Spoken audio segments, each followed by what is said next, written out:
made one really, really bad pitch in the middle of the plate, and that really was it. The hit before that, a great sequence, good execution, and he just a little excuse me grounded at third. But the only pitch I really want back is the double in the gap. But that's why we got spring training. That's why we're here.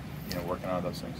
When you were working out Glen Academy, were you thinking about, I want to be ready on Monday, I want to be ready for the first spring game, I want to be ready for opening day? The key wasn't like Monday or anything. It was just ready for when the call comes. Mm-hmm. It was I didn't know when that was going to be. I didn't know if I was going to be mid-season or quarter way into the season or the first day of the season. Didn't know, but I knew that I needed to be ready whenever that was.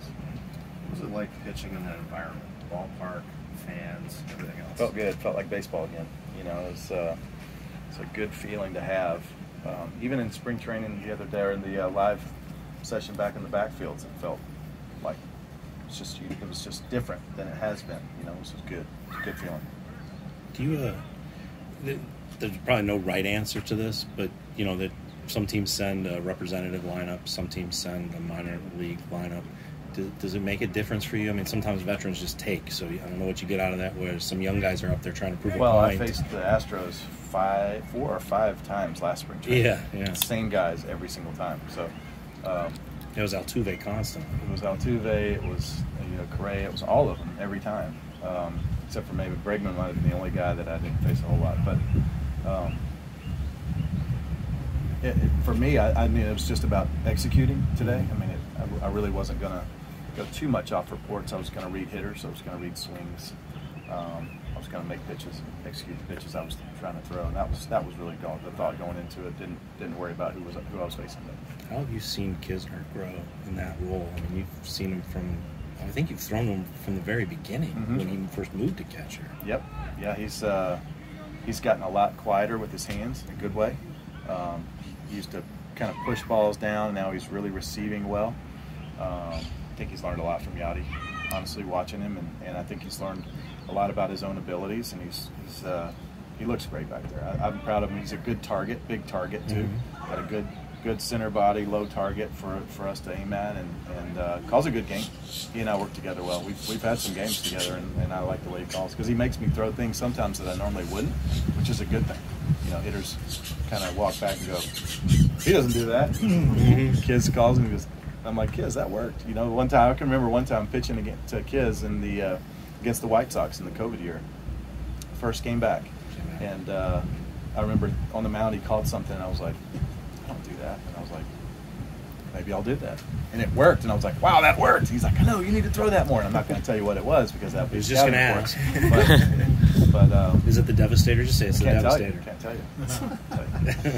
The Devastator was working today, though. Yeah. The Devastator was working. Yeah, got a strikeout and a couple swing and misses. Got a ground ball out. So. Dude, with Kiz, I mean, he's put in a lot of time away from here studying games. Do you see that benefiting him? And Kiz is smart. Smart guy. He wants to be better too. He wants to be good. He wants to learn as much as he can. And that's all you can really ask of a guy, is to take his craft seriously and to put the time in to be better at it, and he does that. What's the benefit? I'm sorry, one last one. What's the benefit of having a guy like him who's a backup for so many years? You guys would kind of cycle through guys because of how much Yachty plays. Really, since Tony, you haven't had that stability in that role. Yeah, it's good. I mean, he knows all the pitchers really well, right. And we're all familiar with him too. So we have a couple of really good options here as catchers, and just blessed to have him. I wanted to follow up on his question, talking about Kisner. Have you had to have any conversations with him about staying patient and trusting the process, waiting behind Yachty? Does he ever get frustrated with that? Oh, no. I mean, he seems like he's had a great attitude about everything. We really appreciate him in there. His attitude is great. He's always a happy-go-lucky, funny guy, keeping everything. Sometimes you got to knock him in the head for saying something corny or whatever, but he's a guy who keeps it really light in there and has a great attitude. He's a great team guy. Everybody loves Kiz in there. Well, you said some guys lead with their words, you lead with your work ethic. You said you move the needle with the young guys. How much do you kind of take pride in that, is leading with your work ethic? Well, I mean, your words don't have any merit if you're not backing up what you say with your actions. So that's what I'm just trying to live. I'm trying to practice what I'm preaching. You know what I mean? You still love it as much as you did 20 years, 16 years ago? I love pitching. I love competing. I don't love the work in between as much, just being honest, but I do it. because I know it's a necessary part of it. But I love getting out there between the lines of pitching. Watching Nolan Arenado today, right away making that beautiful play and then hitting the heck out of the ball. For you as a teammate, knowing that it's trying to win the World Series this year, it's fun seeing him day one play at that high level. Yeah. I mean, I've got to keep these guys loose. You know what I mean, Hawk? I mean, the amazing thing about the play that Nolan made is he does that little half dive and he catches it, and then he's up and throwing it, and I didn't even see him transition. He caught it and threw it before I even knew what was happening. He's so talented. I mean, if we don't pound the zone as a staff, we're just missing the point here. I mean, our guys are so good out there, especially him. Did you like getting sort of your first comebacker out of the way in the first? New glove too. New glove. Could not squeeze it. I've only used my glove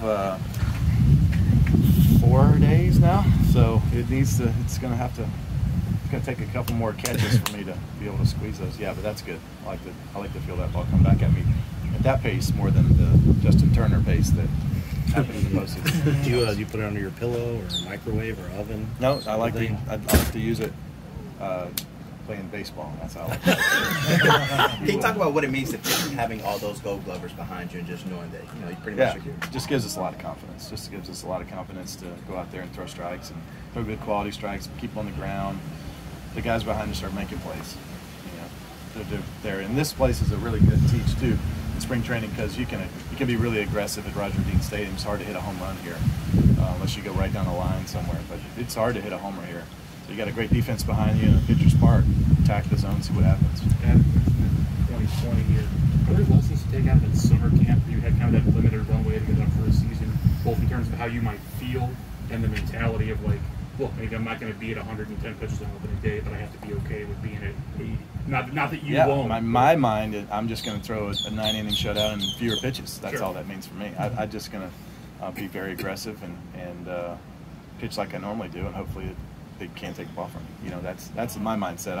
I'm not trying to cap anything in my mind. Just going to go out there and whatever I'm ready for, I'm ready for. Are there things that like in your body that I'm sure you know how it feels on day one of spring, week 4, whatever, from that shorter summer camp compared to now? Mm-hmm. Is that maybe, I don't know, is there something that you like from a checkpoint? Okay, this is how I felt in that run of here's where I am. Well, I think the key is getting your body in a certain shape where you can get game ready quicker. And that's where we are now, and that's where we were back in 20. Well, you're a competitive guy. Do you want that opening day again to be back out there? Great question. Great question. I mean, everybody wants to start opening day, right? That's what everybody has a goal for eventually. So we'll see what happens. But have you seen the difference in Nolan this spring? I know not just today, but whole spring is compared to his first spring here last year. His comfort level or attitude. I don't know. He fit in pretty well with us really quick. I mean, he's. It's almost like he was, supposed to be here years ago. We love him in there. It seems like he's been here for 10 years to me, but certainly comfortable in there now, which he should be. Wayno, how has your approach changed to spring training from year one of spring training to where you are now? Hasn't. Still trying to make the team. Still feel like I need to go out and prove myself every time out there, and whether it's for them or it's just for me, and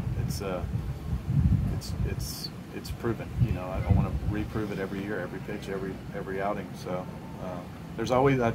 Just telling somebody, there's always that mindset going into spring training where you go, all right, I pitched for a long time. My body feels great. My arm feels good. But the stuff's coming out really nice. Think I'm going to be able to get all these hitters out.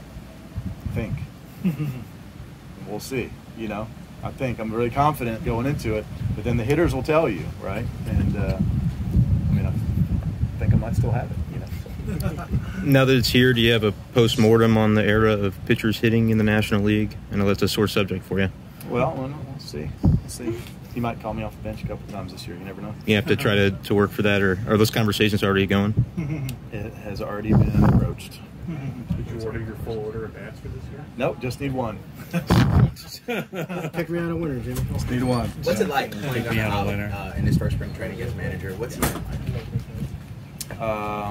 Y'all need to go? No, I'm good. I love Ollie. He's earned this position, I think. He's ready for this position. He's learned under some really good teachers. He's a very smart baseball man, and I think he's ready for it.